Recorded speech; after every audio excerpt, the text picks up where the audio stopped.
Hai, Assalamualaikum. Apa khabar murid-murid?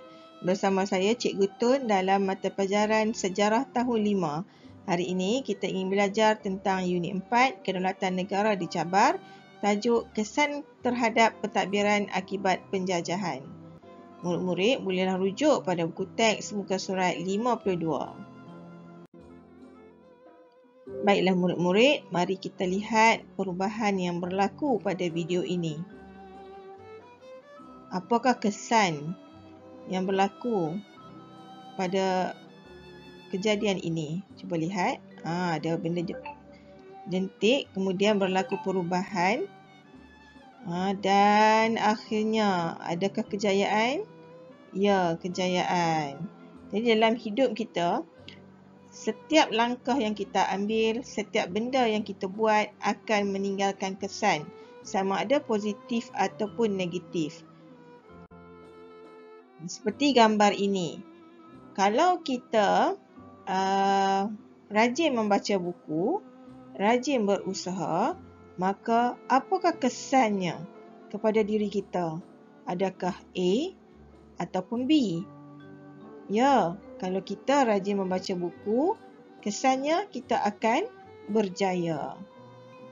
Begitulah juga yang berlaku pada negara kita pada suatu ketika dahulu.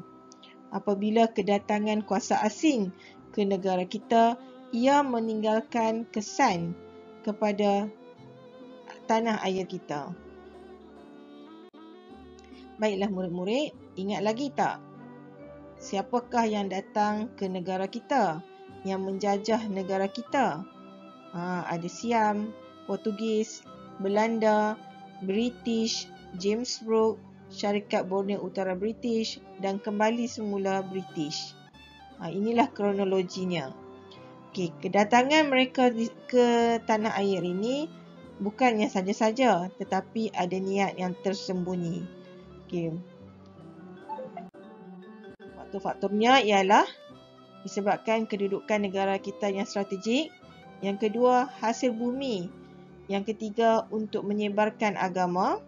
Yang keempat, disebabkan revolusi perindustrian yang berlaku di negara mereka. Dan yang kelima, kemasyhuran.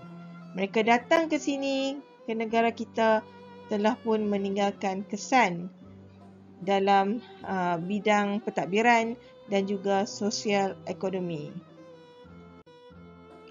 Baik, hari ini cikgu ingin terangkan tentang kesan-kesan yang berlaku akibat penjajahan dalam bidang pentadbiran. Mari kita lihat. Kesan yang pertama.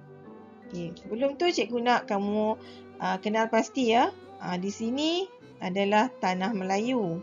Sini ialah tanah Melayu. Suatu ketika dahulu dikenali sebagai tanah Melayu. Sekarang dikenali sebagai Semenanjung Malaysia. Manakala di sebelah kanan ni, ini adalah Sabah Sarawak, dikenali sebagai Kepulauan Borneo. Perubahan yang pertama ialah terbentuknya negeri-negeri selat. Terdapat 3 buah negeri yang bergabung dan membentuk negeri-negeri selat. Negeri yang pertama ialah Pulau Pinang. Yang kedua, Melaka. Yang ketiga, Singapura. Negeri-negeri ini ditadbir oleh Gubernur. Dan negeri-negeri ini juga dikenali sebagai tanah jajahan mahkota, iaitu negeri yang diperintah secara langsung oleh kerajaan British.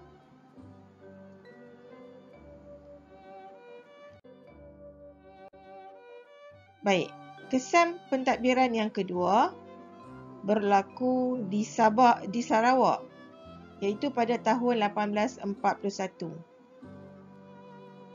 Pemerintahan bercorak monarki. Pemerintahan Sarawak dikenali sebagai Raja Putih. Pentadbiran Sarawak pula terbahagi kepada 5 bahagian dan Sarawak ditadbir oleh residen. Murid-murid tahu apa maksud monarki? Monarki bermaksud pemerintah beraja. Sebab itulah James Brooke dikenali sebagai Raja Putih. Rajah bermaksud raja.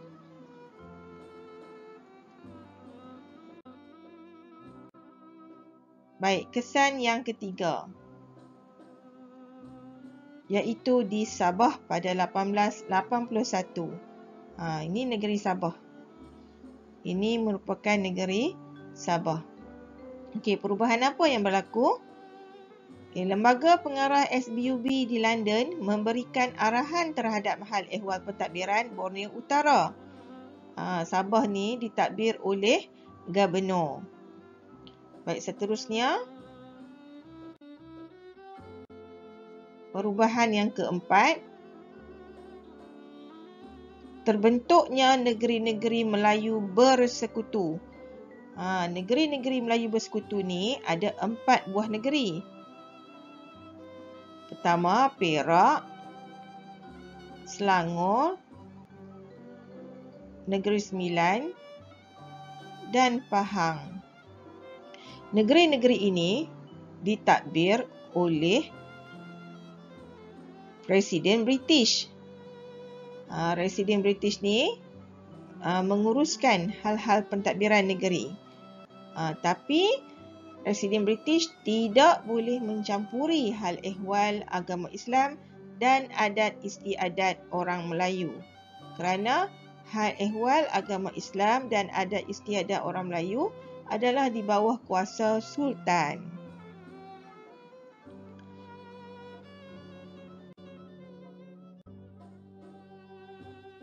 Yang kelima, terbentuknya pula negeri-negeri Melayu tidak bersekutu.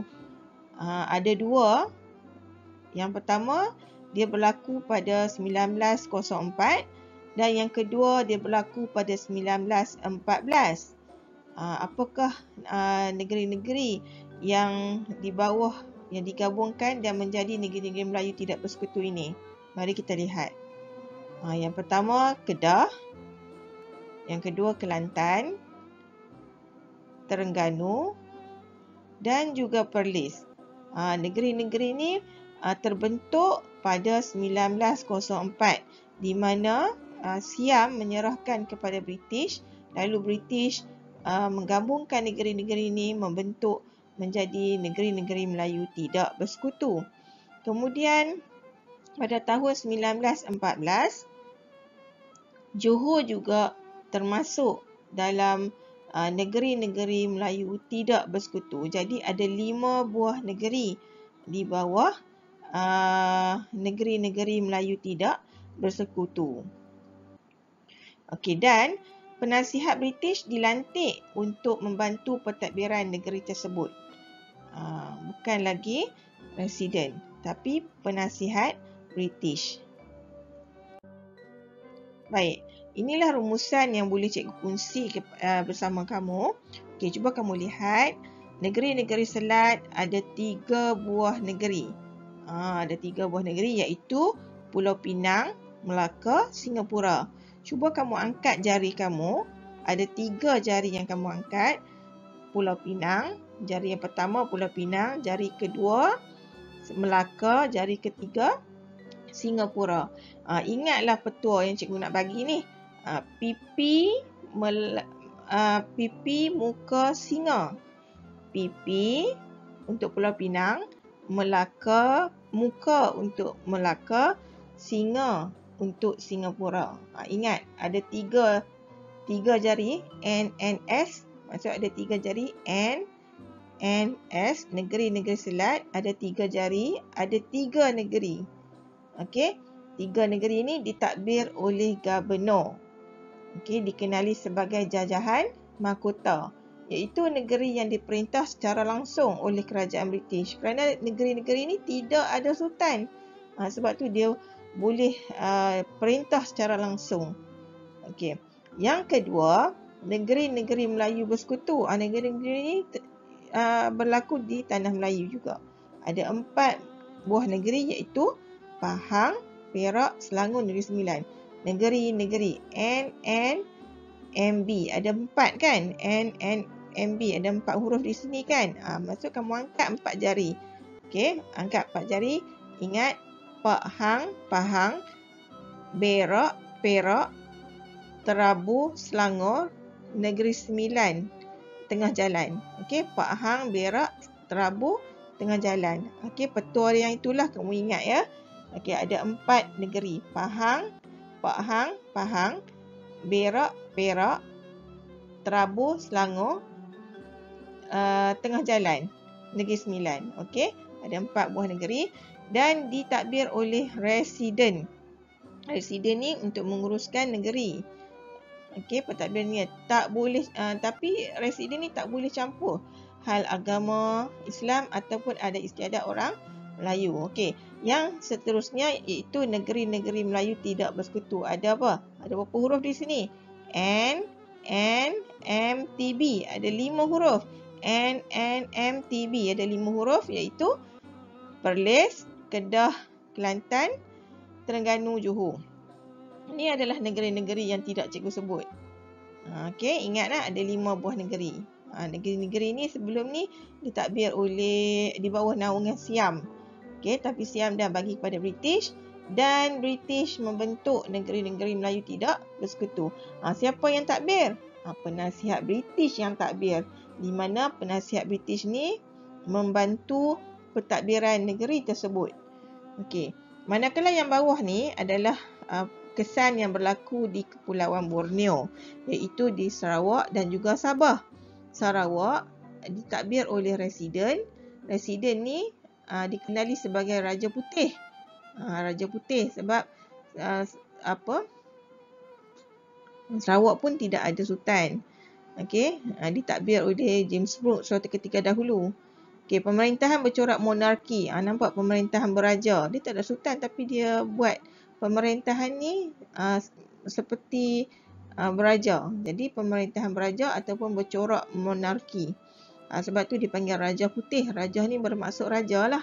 Okey, kemudian Sarawak ni dibahagikan kepada 5 bahagian. Begitu juga dengan Sabah. Sabah ditadbir oleh Gubernur. Gubernur maksud dia kat sini kalau kamu tengok ada dua lah. Satu negeri-negeri Selat. Yang kedua di Sabah.